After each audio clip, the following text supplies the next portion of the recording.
Hello everyone, Jacob Cultivates here, and today I'm bringing you all another update for the Skunk Afghani. I just recently uploaded a video of the seed germination and this seed tray, and we had 100% success rate for the pops. Every single one of these popped. Now my goal was 6 pops. I planted an extra one just in case not all 6 popped, that would give me the odds of getting 6 of them all at the same time. So I have 7 pops of Skunk Afghani, and they are all vibrantly healthy. Let's get in there. Take a look at these beauties. Bear with me with the focus. With these tiny pops, it's kind of tough. Get it focused perfect every time. But we're doing our best.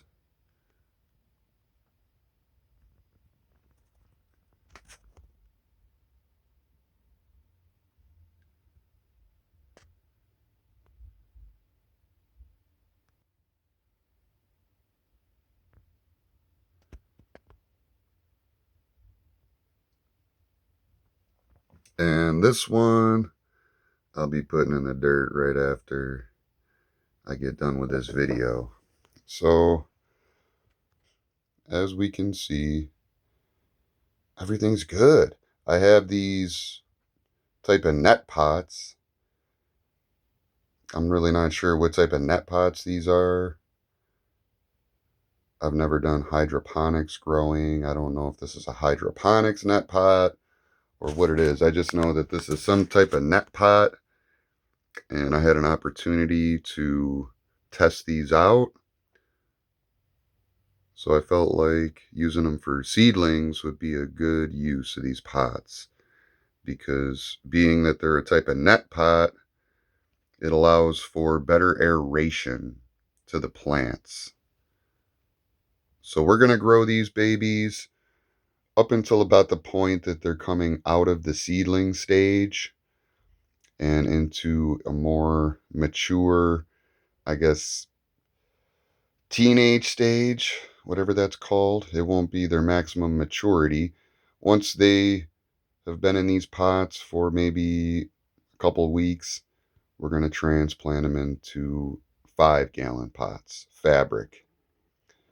The soil compound that I'm using is my own mixture. It's primarily coco coir, perlite, and raw soil. It's been used before, some of the soil, not all of it. And I typically amend my soil with just some blood meal and bone meal, if that's even to be considered amending. I just like to boost up the nitrogen a bit. I'll put it all in a tub, throw in literally just a handful, excuse me, just a handful of blood meal and bone meal. I don't even measure it. And a handful of each, letting the soil sit for about a month.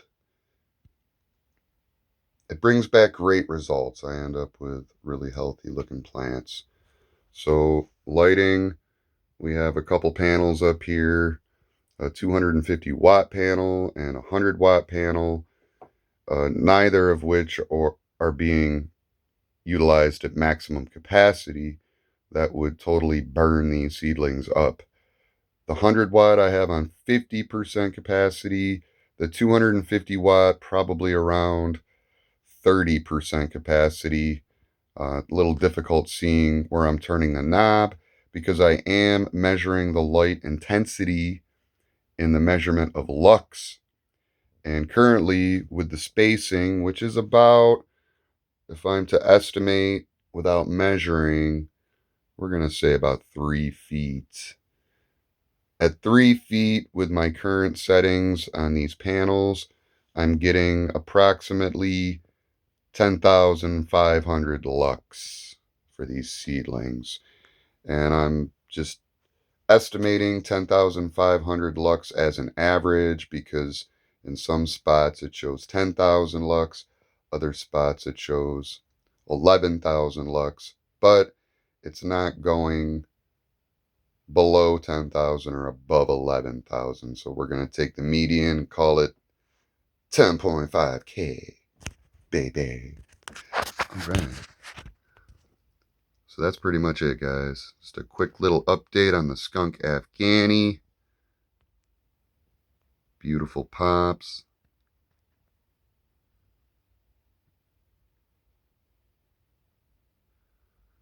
Coming to you all from Jacob Cultivates. These are High Hopes cannabis seeds, folks. High Hopes cannabis seeds. If you're interested in getting your hands on some Skunk Afghani, head on over to Facebook to get in contact with High Hopes cannabis seeds. Get yourself some of this OG cannabis here. Skunk Afghani. Thank you all for tuning in. When I return, we will take a look at the beautiful Madar Afghan Indica and the 1989, which right now, as we're talking, are in that tent. And we see that little flap down there that's open. We don't see any light coming out of it. So right now we're lights out. And those lights come on about 1 in the morning. Right now it's like 7 o'clock at night while I'm doing this video. So enough of my rambling. Jacob Cultivates is out of here. Much love to you all. Peace.